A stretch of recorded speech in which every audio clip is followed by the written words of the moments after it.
যে জাকাত দিলে বিচারের মাঠে শহীদ যারা তাদের সাথে থাকার সুযোগ হবে। আমি আর আপনি যাকে শহীদ বলেছি আসলে তা নয়। আল্লাহ রাসূল বলছেন শহীদেরা যখন বিচারের মাঠে আসবে তখন তাদের শরীর থেকে রক্ত ঝরঝর করে ঝরবে, রক্তের রং হবে রক্তের মতো, রক্তের গন্ধ হবে আতরের মতো। এর মানে শহীদ। ওরা যখন বিচারের মাঠে আসবে তখন তাদের গা থেকে রক্ত ঝরবে, রক্তের রং হবে রক্তের মতো আর রক্তের গন্ধ হবে আতরের মতো। এই কথা রাসূল সাল্লাল্লাহু আলাইহি ওয়াসাল্লাম বলেন। আবার তিনি বলেছেন আমার মনটা চায় আমি যুদ্ধে যাই, আমি শহীদ হই, আবার জীবিত হই, আবার যুদ্ধে যাই, আবার শহীদ হই। আমার মনটা চাই যে আমি যুদ্ধে যাই, যে শহীদ হই, আবার জীবিত হই, এটা আমি বারবার হই, এটা আমার মন চাই। এ কথা মুহাম্মদ সাল্লাল্লাহু আলাইহি ওয়াসাল্লাম বলেন। তার নাম শহীদ। আপনি যাকাত দিয়েই তাদের সাথে থাকতে পারবেন, এই কথা মুহাম্মদ সাল্লাল্লাহু আলাইহি ওয়াসাল্লাম বলেন। ওতে আরেকজন মানুষের উপকার হয় এই জন্য। জাবের রাদিয়াল্লাহু তাআলা আনহু বলেন একজন লোক এসে আল্লাহ রাসূলকে বলল, আল্লাহর নবী আরে আইতা, আপনি কি মনে করেন ইন আদার রাসূল যাকাতা মালিহি, একটা যদি মানুষ তার সম্পদের যাকাত বের করে দেয় তাহলে মানুষটা কেমন বা তার সম্পদ কেমন, এই ব্যাপারে আপনি কি বলেন? এটা মানুষের জিজ্ঞাসা। এখন আল্লাহ রাসূল বলছেন শোনো, মান আদা যাকাতা মালিহি, যে ব্যক্তি তার সম্পদের যাকাত দিয়ে দিল যাবানহু শাররুহু, তাহলে সম্পদ থেকে সব সমস্যা দূরে চলে গেল। এ ব্যবসা মায়ের খাবে না। যে জাহাজে সম্পদ আছে, মাল আছে, চীন জাপান থেকে আসছে, এইটা সাগরে ডুববে না। খুব ভালোভাবে মনে রাখতে হবে।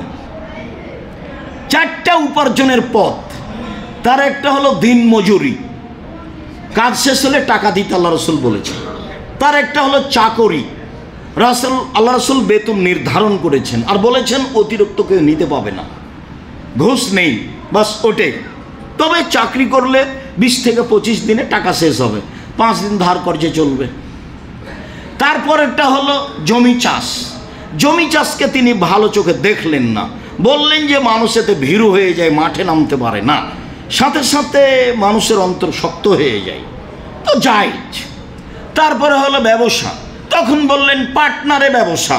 পার্টনারে যদি 10 জন মিলে ব্যবসা চলে তাহলে 11তম আল্লাহ, যদি 3 জনের ব্যবসা চলে তাহলে 4র্থ জন আল্লাহ। যখনই তাদের মধ্যে একটু গন্ডগোল হয়, কেউ টাকা একটু নিয়ে নেই, তখন আল্লাহ বলে ও আত্মসাৎ হয়ে গেল, তাহলে আর আমি থাকলাম না, তোমরা থাকো, আমি গেলাম। এতে বরকত বেশি, কিন্তু টিকে থাকা খুব কঠিন। এতে অনেক বরকত পার্টনারের ব্যবসায়, কিন্তু টিকে থাকা খুবই কঠিন। একটু কেউ যদি 19-20 করে তাহলে আল্লাহ আর থাকবেন না, তখন এদের মধ্যে গন্ডগোল লেগে যাবে। গন্ডগোল করে মামলা করে কত কি হবে, ব্যবসা বাদ যাবে একবারে কোর্টে, ইয়াতে কাঠগড়ায় 2 দিকে যুদ্ধ দাঁড়িয়ে থাকবে, কাল একসাথে চা খাচ্ছিল। তো পার্টনারের ব্যবসা ভালো, আল্লাহ রাসূল এভাবে বললেন। আর আমভাবে বললেন আত্তাজেরা সাদেকা কুনু ইয়াউমাল কিয়ামা মা শুহাদা সিদ্দিকিন, যারা সত্যবাদী ব্যবসায়ী তারা বিচারের মাঠে শহীদদের সাথে থাকবে। এ বললেন সত্যবাদীদের সাথে থাকবে। আবার বলছেন আর তিজারাত মাল কিজবাল হালাল, ব্যবসায় মিথ্যা কথা চলে আসে, কসম চলে আসে, ইচ্ছে অনিচ্ছেই, ফাসুবহু বিসাদাকা, দান করে মিটিয়ে দাও। জিনিস যদি বৈধ থাকে, মূল জিনিস, সেই জিনিস পৃথিবীর যেই প্রান্ত থেকে আনেন না কেন, আনতে গিয়ে যত ঝামেলা আছে সব জায়গায় টাকা দেন, সমস্যা নেই, কিন্তু মূল জিনিস বৈধ হতে হবে। চট্টগ্রামে মাল নামাতে যদি টাকা লাগে সেটাও দেন, তখন আপনি মাজলুম। আপনি বৈধ জিনিসের ব্যবসা করছেন, আপনি তো এখানে টাকা দিতে চাননি, কেন দিবেন? আপনি নিজের টাকা দিয়ে ব্যবসা করছেন, ওরা নিবে, তো আপনি নিরুপায় দেন। তাহলে কেন? মূল জিনিসটা বৈধ আছে। ব্যবসাতে আপনি সুবিধা ভোগ করেন, কিন্তু মানুষ বেশি সুবিধা ভোগ করে। একটা জিনিস আমেরিকা থেকে নিয়ে আসতে হবে, জাপান থেকে, আমি যদি একাই নিয়ে আসতে চাই তো এটা সহজ নয়। আপনি যদি ব্যবসায় হিসাবে নিয়ে আসেন তাহলে আমার পাওয়াটা সহজ, আমার নেওয়াটা সহজ। যেভাবেই হোক ব্যবসায় টাকা পয়সা বরকত আছে, ব্যবসাতে টাকা পয়সা বেশি হয়। শতবার মায়ের খেলেও পিছিয়ে উঠতে পাবেন না, ব্যবসা করতেই হবে। যাদের টাকা পয়সা বেশি, যারা বসুন্ধরাতে বহু হাজার হাজার বিঘা জমি কিনে রেখেছে, তাদের এত টাকা পয়সা থাকার পরেও আটা তো বসুন্ধরা, মরিচের গুঁড়া তো বসুন্ধরা, টিস্যু তো বসুন্ধরা। কেন? মানে যারা চালাচ্ছে এর মূল যারা, তারা খুব চৌকুস, উপার্জনের সব পথকে ঘেরছে ধরে, সব পথ ধরছে। আর আপনি একটা হাত বুকে করে বসে আছেন। কেন আপনি বসে থাকবেন? আমি তো পরামর্শ দিয়েছি আপনি চকলেট দিয়ে ব্যবসা শুরু করেন। লোন নিয়ে ব্যবসা করতে হবে কে বলেছে? 25 থেকে 30 বছর লাগবে ব্যবসা একটা ভালো পর্যায়ে যেতে, 40 বছর লাগবে। একদিনই আপনি কলকাতায় হিরোইন কিনলেন, ঢাকায় বিক্রি করলেন, কোটি টাকার মালিক হয়ে গেলেন, এটা ব্যবসা হলো? ব্যাংকের টাকা নিয়ে, পরের টাকা নিয়ে দালালি করবেন, মাতাব্বরি করবেন, কে বলেছে? ভুল হিসাব, এই হিসাব ঠিক নয়। আপনি মনে কিছু নিয়েন না, আপনি আমার দিনী ভাই, আপনি আমার দিনী বোন, আপনি ব্যবসা করেন, ব্যবসায়ী করতে হবে, মূলত হিসাব করে বলতে হলে করতে আপনি বাধ্য। কেন আপনি ব্যবসা করবেন না? হাজারো বার মায়ের খেলে ব্যবসা করবেন। ব্যবসায় সবচেয়ে উপার্জনের ভালো পথ বলছিলাম। সম্মানিত দিনী ভাই বোন, জাকাত দিই তাহলে ভালো ফল। এবার যদি জাকাত না দিই তাহলে কি হবে তা আসছে। আল্লাহুম্মা সাল্লি আলাইহি। ফরজ মনে করেও দিলাম না, জাকাত নেকির জন্য দিলাম না, তাহলে কি হবে? তাহলে সরকারিভাবে যদি নিয়ম থাকে তাহলে আপনার হাতে রশি দিয়ে খুঁটির সাথে বেঁধে পিটিয়ে হিসাব করে টাকা নিয়ে চলে যাও, সেটা জায়েজ। হাদিস বুখারী মুসলিম। ফালাম্মা তুফিয়া রাসূলুল্লাহ সাল্লাল্লাহু আলাইহি ওয়াসাল্লাম উস্তুখলা আবু বকরিন, যখন আল্লাহর নবী দুনিয়া থেকে বিদায় নিলেন, আবু বকর সিদ্দিক রাদিয়াল্লাহু তাআলা আনহুকে খলিফা নির্বাচন করা হলো। ওয়াকাফারা মান কাফারা মিনাল আরব, অনেকে তখন বলল সালাত আদায় করব, জাকাত দেব না, সালাত আদায় করব, জাকাত দেব না। তখন উমর রাদিয়াল্লাহু তাআলা আনহু বললেন আবু বকর সিদ্দিককে, কাইফা তুকাতিলুন নাস, আজকে আপনি মানুষের সাথে কিভাবে জিহাদ করবেন? আল্লাহর নবী বলেছেন, যে ব্যক্তি বলেছে লা ইলাহা ইল্লাল্লাহ, তার রক্ত নিরাপদে, তার সম্পদ নিরাপদে। যে ব্যক্তি বলেছে লা ইলাহা ইল্লাল্লাহ, তার সম্পদ নিরাপদে, তার রক্ত নিরাপদে। আজকে এখন কি করবেন?